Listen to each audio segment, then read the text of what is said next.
Hello, everybody. Thursday night. This is definitely my favorite night of the week. I love doing this so much. We got a lot of stuff to go over today in music news. And then I'm going to chat a little bit about like the live touring and venues and some of the setbacks currently in the live event space and how venues have been closing down and aren't as successful as they used to be, and some of the reasoning behind that. So, a lot to go over. Thanks so much for tuning in. Really appreciate it. Hello, Mom. So, let's get right into the news here. I'm just going to flip over here. I'll start off with a little something funny. So we have Fyre Festival 2 coming up. Which I like, if I was like got to choose my own 2023 bingo card for live music, I would not have Fyre Festival 2 on there. It just like I wouldn't have chose that card.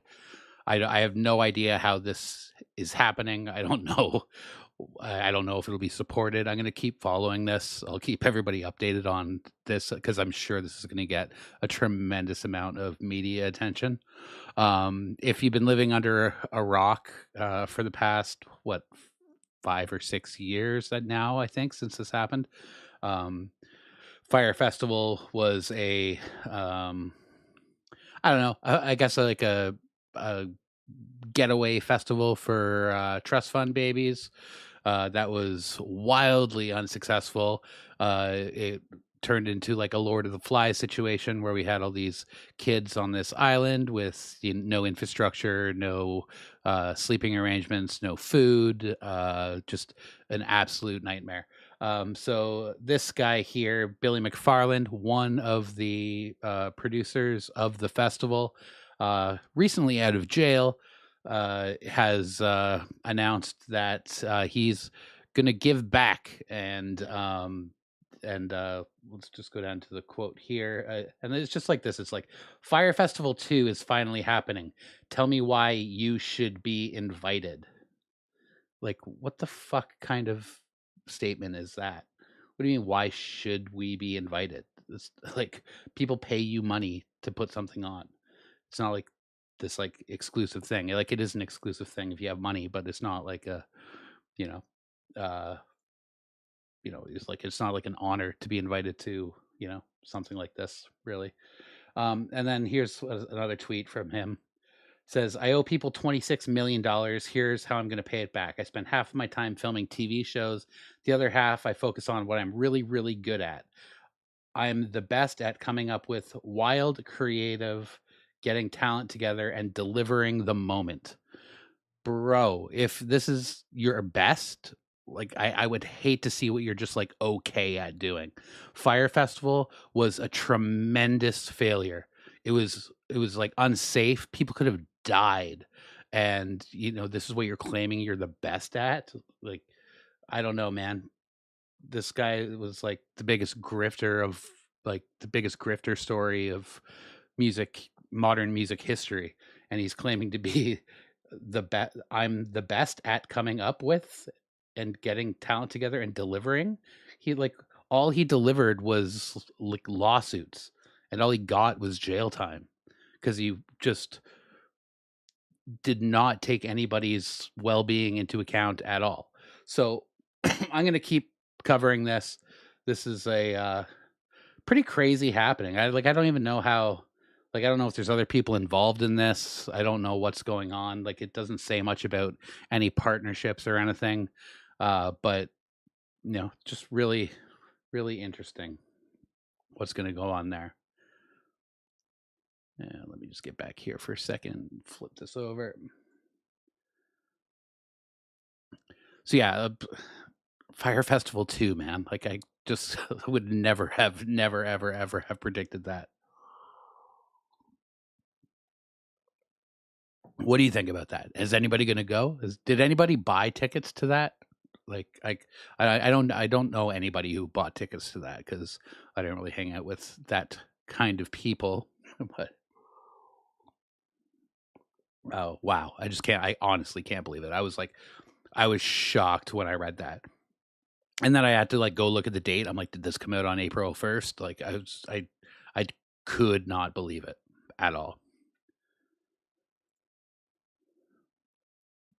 Alright, the next thing we're going to do here is boom.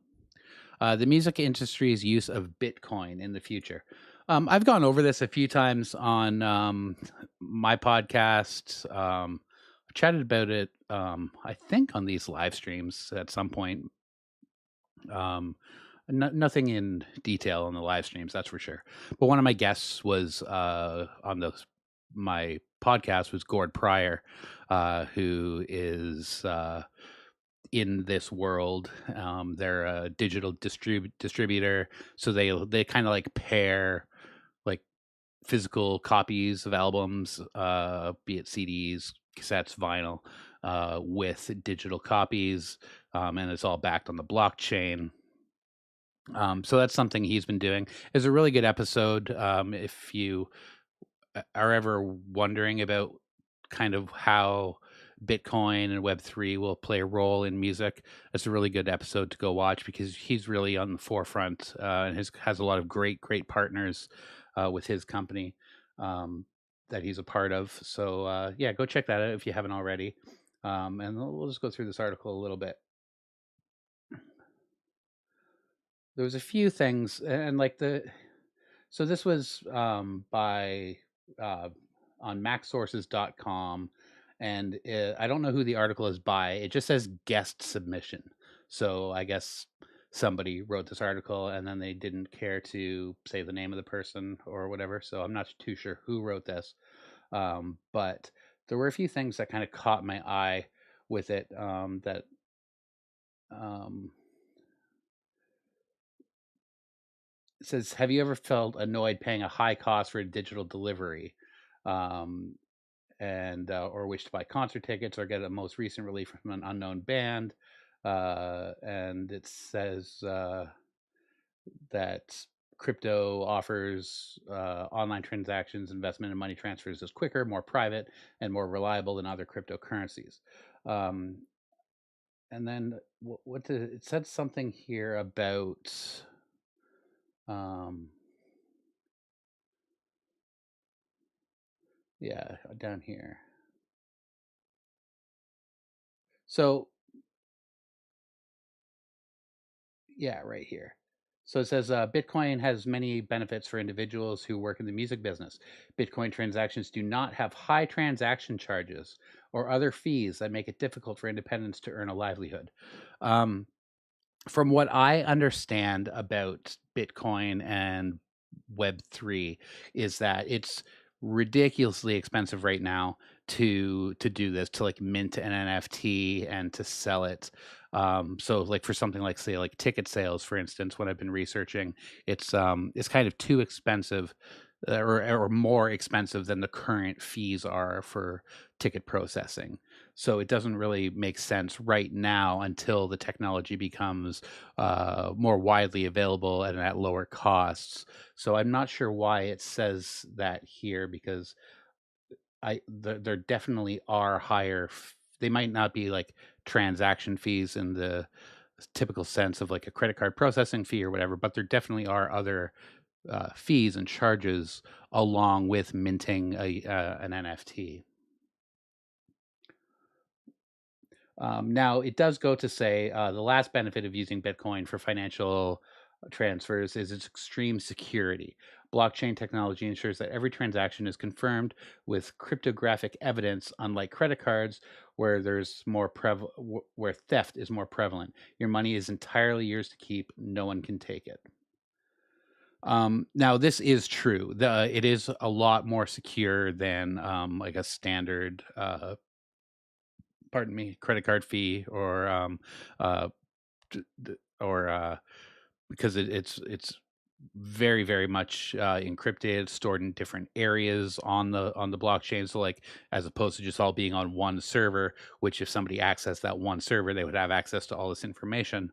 The blockchain kind of breaks it up and puts it in different places. So even if you break into one place, you don't have like the rest of the information. So that's why it's so secure. So I really do think that in the future, because of these security uh, measures, that it will become a lot more uh, beneficial to use this. But right now, the price is just too much. Uh,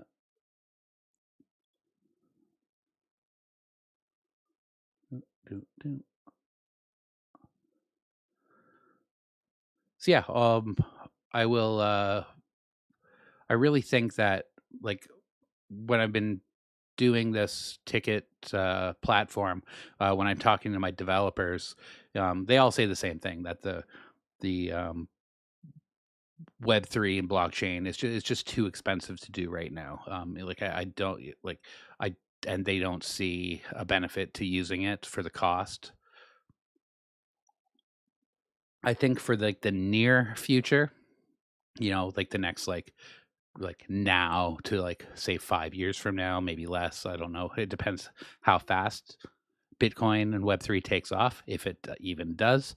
But for the foreseeable future, I really think we just need to focus on more uh, different approaches to ticket transferability and to like make it more secure for people to purchase tickets and not get ripped off by resellers and things like that. Um, Now, there are a lot of people doing things and taking measures to do this. Now, I want to get into. I have two examples here. One I think is a really new, well, not necessarily new, but new-ish way of getting tickets into the hands of fans and not ticket bots or resellers. And the other is an example of something uh, while it is a good idea to stop all of those things, there's a lot of reasons why I don't think it's a good idea. So let's get into these two different examples here.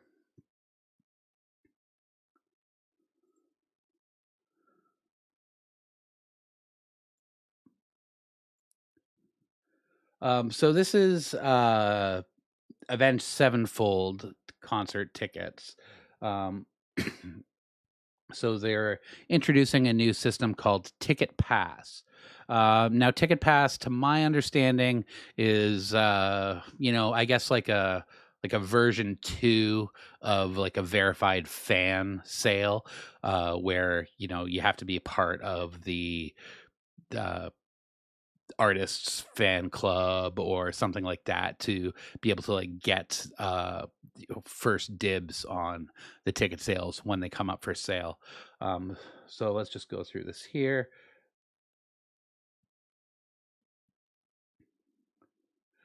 So he's saying it's like a frequent flyer miles reward system for fans, allowing them to rack up points for listening to music, going to shows, buying merch, etc.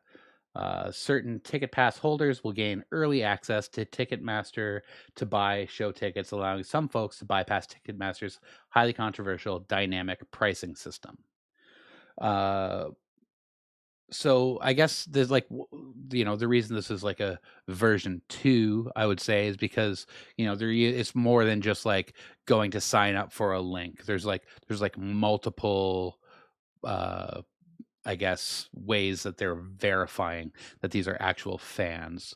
Because it's pretty easy to they found with the verified ticket thing when they made that like instead of people just making bots to go buy Ticketmaster tickets, they started making bots to go on to you know uh, like a artist website, become a member of their fan base, start a new email address, go to the website, sign up for their fan base, and repeat and repeat. So that's what they found with the pardon me, the Taylor Swift verified fans, why that was an epic failure. So this is just like a little bit more care put into actually verifying who their fans are and who to give these incentives to allow them early access. So this, in my opinion, is a step in the right direction. It's better than the last alternative. Now here's something that I don't think is a good idea. So Ticketmaster, who artists find success in old school concert ticket sales. So want to buy a concert tickets like it's 1965. One musician is trying to fight rising ticket prices ahead of her new tour, and she's going old school to do it. Maggie Rogers, an American singer-songwriter, says her upcoming summer '03 tour um, is going analog. Sorry, summer. There's a typo there. It says '03, but it's 23. Um, and then she says, "Fuck bots, fuck fees, in-person pre-sale tomorrow." So, like, yes, it does solve the problem of bots. It does solve the problem of, well, not really selling the problem of resellers, because back in the day, resellers used to just go buy tickets like everybody else did. So it doesn't really combat that. But like the thing I don't like about this is it's not a step forward. This is clearly a step backwards. So if this isn't like there's no innovation here. It's just let's inconvenience people to combat this thing, and that sucks. Like, so I don't think this will get like, while this may at least get a few tickets in a few hands of a few people. Like, I don't think this is going to catch on. It's not going to like, people are just, consumers are not into that. Like, we live in an age of like ultimate convenience where like, we don't even go shopping anymore. Things are just like delivered to our door. So to go spend hours, not just to go buy the tickets, but now it's, if it's like a popular show, you think people are gonna like wait in line? People don't even like waiting in line while they're like have like a tab open on their computer and they can do literally anything else while they're waiting for an online pre-sale. People are complaining about that. Like, how are people going to, put up with this? I just do not see this, being a thing that will catch on at all. Oh, man, Fyre Festival. Hey, Nate, man. Sorry I missed you, man. I don't have, for some reason, my chat's not popping up on my OBS, but I saw it when I clicked back on this thing. How you doing tonight, Nate? So yeah, Fyre Festival 2, man. It's gonna be crazy. I'm I obviously watched the first documentary that came out and all the I was following online as it was happening. It was like with everything now, everything's so like instant. Then like, I remember like scrolling through TikTok and like these people were just like showing all of the stuff that like was happening at Firefest, and like these like like cardboard tent situations that they had, and like these like catered meals that were just like a white bread with a slice of like processed cheddar on it. It was like, yeah, it was the nastiest thing. So I'm really excited to see more about that and see like, I'm interested mostly to see who he's partnered with. But yeah, it's going to be a pretty crazy thing. But Nate, appreciate you tuning in, man.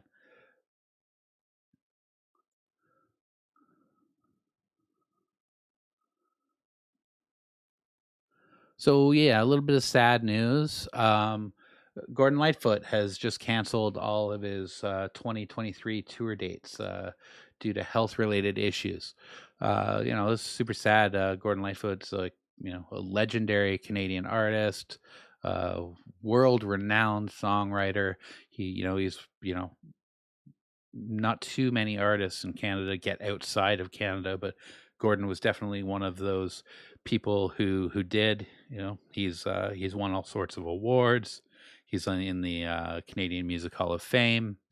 So yeah, this is a really really sad announcement, and I wish Gord nothing but the best in his health, and I hope he can get over whatever is happening and just live a happy, healthy life. So I want to talk a little bit about this here. So it says why Gen Zers are growing up sober curious. Now, um, you may not think this is music related, but it definitely is. For the longest time, um, especially back in the 80s, 70s, 80s, 90s, even or even early 2000s, there was this like there were all these like smaller clubs that were there were bars, right, but they were just like bigger bars, and they would have live music in them all the time, and uh it was they were very successful and they made a lot of money because people were spending money on alcohol, and they were able to have these bands in, which drew in more people, and it was great.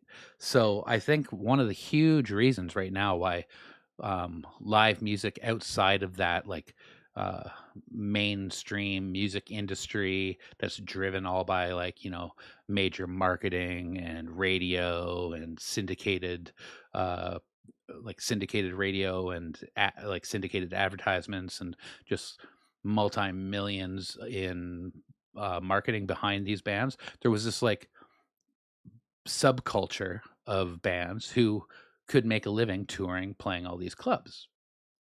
So I think it's really important to talk about one and it's not, I don't want to call it a problem because it's probably a good thing that Gen Z isn't consuming alcohol like generations of the past. But what has to happen, I think, is I think venues really, really more than ever have to start thinking of ways to make money outside of alcohol sales because you know um it's just the sales are down. It's only going to continue to trend that way. Health Canada has stated you should only have I think I can't remember what the number is, but they were saying like 2 drinks a week or something like that. So it's like venues really, really, really have to focus in on some non-alcoholic options for people attending shows. Now, like when I go out to a show now, I'm like a pretty sober person. Like I still drink, but you know, it's a lot of the times when I go out, I don't feel like drinking. I'll just have whatever non-alcoholic option is available. 90% of the time, that's soda water with lime. And that's like a pretty shitty option when you want something nice to drink. There's lots of bars and stuff that have really cool drinks. Like think of coffee shops. They have all sorts of like different fruit drinks and like tea drinks like matchas and kombuchas and all this sort of stuff. Like why aren't we seeing that in music venues now that like this is a trend? And it's not like the like sure, you can make a lot of money on alcohol, but if you're offering non-alcoholic beverages to everybody, and like the especially because like most people who attend concerts are Gen Z. It's like the concert industry, the music industry has been like flooded with 20 something year olds forever. That's who goes to shows. It's like the main bread and butter of the music industry. So, why aren't they offering kombucha? Why aren't they offering matcha drinks? Like all these drinks. And it's a better price point as well. Cause you go to Starbucks and you get like a matcha latte or whatever, and it's like, like $8. It's like the same price as like a beer. So, and like, the cost of like matcha is like, next to nothing. But, the beer you're only making, like, you probably bought the beer for like, a couple bucks a can. The matcha, it's like pennies on the dollar. Like one teaspoon of matcha will make a drink, and then you just have a little bit of milk and a little bit of hot water, and you're good to go. So like I think that venues really, really have to start thinking about, new ways to gin and samosas. What's up, Alex? I like gin and tonics, and I also love samosas, man. Actually, funny enough, the the um there is a gas station near where you live, Alex. It's like I think it's like just before you get, if you're coming from like Hamilton way, just before you get to St. Catharines, there's like a little town. I forget what it's called. But you basically go away from Lake Ontario, and there's like a little tiny little hamlet there, and it has a gas station, and it's run by this Indian family. And dude, they have like the best Indian street food in this gas station, man. It's so good. You have to go check it out. Matcha Matcha Man Randy sandwich. That's so funny. But yeah, like I really think that venues have to start catering to this new trend.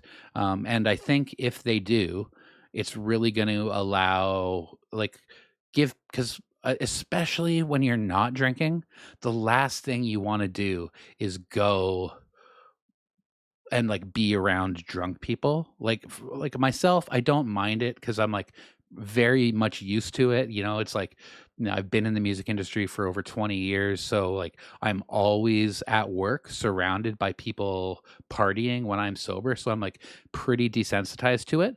But I'm also like behind like a barricade and a stage, like protecting me from like all that shit. So like for somebody who's in the middle of that to be, sober, it's like pretty annoying. And I'm assuming this is stopping people from going out. So I really would love to see some venues starting to offer, a bunch more non-alcoholic options, much like when you go into a Starbucks, or if you go into like a cocktail bar that offers like really cool cocktails or that are non-alcoholic. I think it'd be a way for these venues to start making money again when people are at shows. And it's a no-brainer in my opinion. I don't know why it's not happening. I guess, you know venues are just, kind of stuck in their ways, I guess, just like a lot of like institutions kind of just stay the same a lot of the times. But with all the trends I've seen, with the way the music industry is now in that like bar circuit, there something has to be done to curb that, to start making more money. How was the Metallica concert? Great, we had Booster Juice there. Yeah.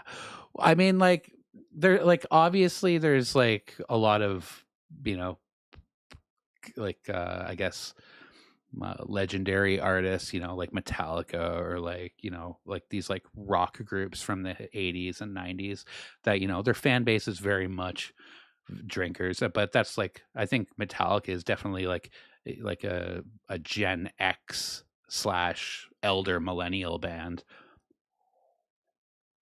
They're definitely not you know the kind of band that brings in, 20 something year olds.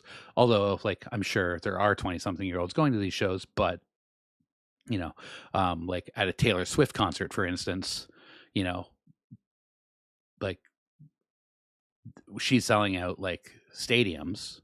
So how, like, you know most of their concessions are probably alcohol or like soda pop. So like, they do make a killing on their soda pops, like, but because they charge a shitload of money for them. But, if there were other options, I'm sure, at shows like that, sales would just go through the roof. And, that is scalable back to, a, a smaller show at a club, 100 to 400, 500 people. Even, like having those options are definitely going to, you know, make a venue more money. Like I've owned my own bar. I've worked at a handful of bars as a bartender. And, when people weren't drinking, I would offer them, you know, better solutions than, just the pop or juices we have. I'd be like, oh, I can make you a cocktail. And, you know, you know, 5 times out of 10, people would be upsold on something kind of more interesting than a soda and lime. It's funny to us, but that would probably slap in a Gen Z concert. Yeah, it totally would. I think, like if you had like, non-alcoholic options for sure. Like it's like the stats are there. The alcohol sales globally are down. Uh, but and then in with Gen Z, something like 40% of them, I think they were saying they associate like negativity with alcohol. Costco has the concession stand market figured out. Yeah, they definitely do. Like, but that like Costco's like that like it's a different thing though, right? It's like, um, like that. I read an article recently, about the Costco concessions, right? It's like I guess the one of the newer executives wanted to like up the price of their like hot dogs or something. I think that's like their kind of best seller. And or maybe this was IKEA. I can't remember. I can't remember which one it was, but like, he was like, no, this is the prices on the concessions are bring people in here, and we're giving them $1 hot dog and we're losing 25 cents on it. But, they're spending hundreds of dollars here. So yeah, it's a brilliant, brilliant marketing strategy on their account. Yeah. Yeah. I know I'm not walking past $1.50 hot dog and soda. No, it's like not going to happen. So I think that's going to be it for the live stream tonight. I just wanted to rant a little bit about the venues and how they're not really catering to the main market that is buying concert tickets. And I really think that in order to kind of rebuild this infrastructure that used to exist for bands outside of the main part of the music industry, like all these like blue collar working class bands, the venues have to start thinking about other ways to generate revenue. So yeah, I just think that's really, really important. It's something I have been talking about with a lot of people when I discuss things like this.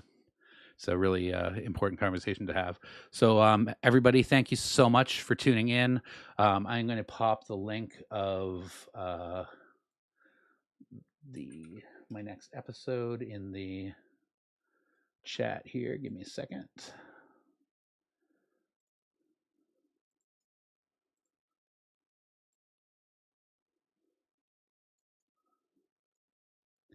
So that the link there that I will pin to the top.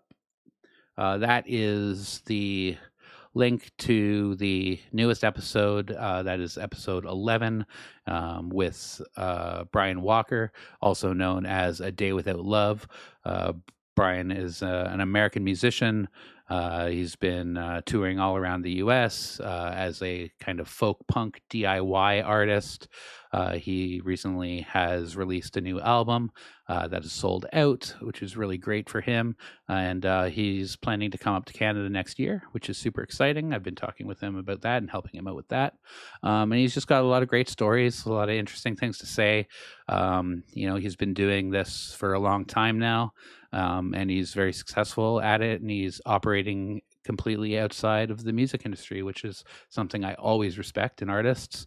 And yeah, I wish him nothing but all the success in the world. And please check out that video.